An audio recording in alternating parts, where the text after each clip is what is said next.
ನಮಸ್ಕಾರ ವೀಕ್ಷಕ ಬಂಧುಗಳೇ, ಬನಶಂಕರಿ ದೇವಾಲಯಕ್ಕೆ ಶಾಪವಾಗಿರುವಂಥ ಮುಜರಾಯಿ ಇಲಾಖೆಗೆ ಉಪಯೋಗವಿಲ್ಲದಂಥ ಕೆಲವು ವ್ಯಕ್ತಿಗಳನ್ನು ಬನಶಂಕರಿ ದೇವಾಲಯಕ್ಕೆ ಕಾರ್ಯನಿರ್ವಾಹಕ ಅಧಿಕಾರಿಗಳು ಅಂತ ಜೋಡಿಸ್ತಾರೆ.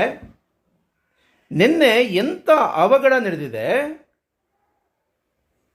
ಕಾಯಿಲು ಸುಟ್ಟೋಗಿ ಇಡೀ ಬಿಲ್ಡಿಂಗೇ ಹತ್ಕೊಂಡು ಉರಿಯುವಷ್ಟರ ಮಟ್ಟಿಗೆ ಉರಿತಾ ಇದೆ. ಯಾರೋ ಕೆಲವರು ಪ್ರಯತ್ನದಿಂದ ಅದನ್ನು ಆರಿಸುವಂಥ ಪ್ರಯತ್ನ ಮಾಡಿದರು. ಕೊನೆಗೆ KEB ಅವರು ಬಂದು ಅದನ್ನು ಚಿಕ್ಕದಾಗಿ ಅದಕ್ಕೆ ಅಂತ್ಯ ಆಡುವಂಥ ಕೆಲಸ ಮಾಡಿದರು.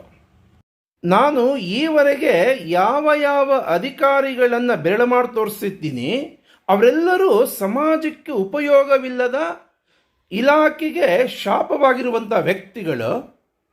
ಇಂತಹ ನಾಗರಿಕ ಸಮಾಜಕ್ಕೆ ಉಪಯೋಗವಿಲ್ಲದ ವ್ಯಕ್ತಿಗಳನ್ನು ಮುಜರಾಯಿ ಇಲಾಖೆಗೆ ಜೋಡಿಸುವುದರಿಂದ ನೋಡಿ, ಇದು ಕೋಟ್ರಸ್ನ ಒಂದು ಭಾಗ. ಇಲ್ಲಿ ಈ ಕಾರ್ಯನಿರ್ವಾಹಕ ಅಧಿಕಾರಿ ಕೃಷ್ಣಪ್ಪ ಏನಿದ್ದಾರೆ, ಟೈಲ್ಸ್ ಹಾಕೋದಿರ್ಬೋದು, ಐಫೈ ಬಂಗ್ಲೆ ಥರ ಮಾಡ್ಕೊಂಡು ಬಿಟ್ಟಿದ್ದಾರೆ. ಅಧಿಕಾರಿಗಳು ಭಿಕ್ಷೆ ಬೇಡದೆ ಜೀವನ ಆಗಬಾರ್ದು. ಮೊದಲು ಕೃಷ್ಣಪ್ಪನವರನ್ನು ಬನಶಂಕರಿ ದೇವಾಲಯದಿಂದ ಹೊರಹಾಕುವಂಥ ಪ್ರಯತ್ನ ಮಾಡಿ, ಇಂತಹ ವ್ಯಕ್ತಿಗಳು ನಾಗರಿಕ ಸಮಾಜಕ್ಕೆ ಶಾಪ ಅಂತ ನನಗನ್ನಿಸ್ತಿದೆ.